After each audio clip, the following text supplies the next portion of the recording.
বিচার করেন নিজে, বিচার করেন নিজের ছেলে মেয়ের, বিচার করেন নিজের ছেলে মেয়ের।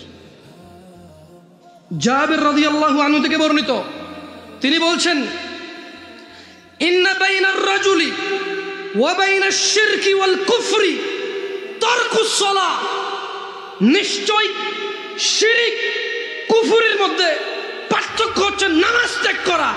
এইবার নিজে বলেন, কত ভাগ মুসলমানের দেশ? আপনি কে? আমি কি?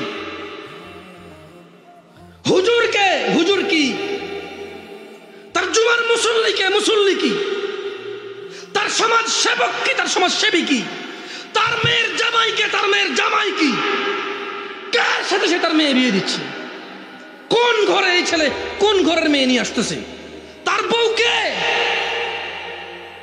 আদৌ কি তার ঘরে কোনো মুসলমান আছে? আমি বলি নাই। জাবের রাদিয়াল্লাহু আনহু থেকে বর্ণিত, আমার সাথে বলেন, ইন্না বাইনার রাজুলি, জোরে বলেন, ইন্না বাইনার রাজুলি, জোরে বলো, ইন্না বাইনার রাজুলি, নিশ্চয়ই একজন ব্যক্তি। তুমি একজন ব্যক্তি তো না? একজন তো তুমি, ঠিক আছে। এই হাদিস এটা বলতেছে, নিশ্চয়ই একজন ব্যক্তি। ওয়া বাইনাশ শিরক, বলো, ওয়া বাইনাশ শিরক, এবং শিরিক, ওয়াল কুফরি, এবং কুফরি, তারকুস সালাহ, নামাজ ত্যাগ করা। তাহলে একজন ব্যক্তি শিরিক আর কুফরের মধ্যে পার্থক্য কি?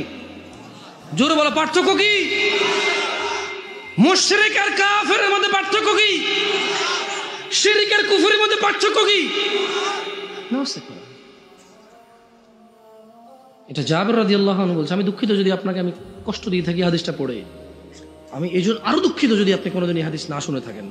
আমি আজকে প্রথম বললাম, তাহলে আমি এর জন্য ক্ষমা চাচ্ছি। কেন আপনার ঘুমটা ভাঙতে গেলাম আমি? I am very sorry. আমি অনেক আন্তরিকভাবে ক্ষমা চাচ্ছি যে আপনি এতদিন থেকে জানতেন সারা জীবন নামাজ না পড়ে মুসলমান থাকা যায়। আমি আপনাকে বললাম যে জাবের রাদিয়াল্লাহু আনহু এরকম বলে নাই। জাবের রাদিয়াল্লাহু আনহু এরকম বলে নাই।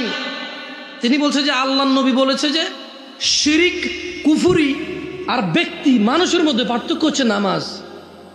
অন্য অনেক হাদিসে আসছে যে সালাত ত্যাগ করে সে কুফরি। যে লোকটা খারাপ থেকে ফিরে আসে, ঈমান আনে, ভালো কাজ করে, তার আগের যত পাপ আছে আল্লাহ নেকিতে পরিবর্তন করে দেয়। নামাজ যেগুলো ছুটেছে খালাস।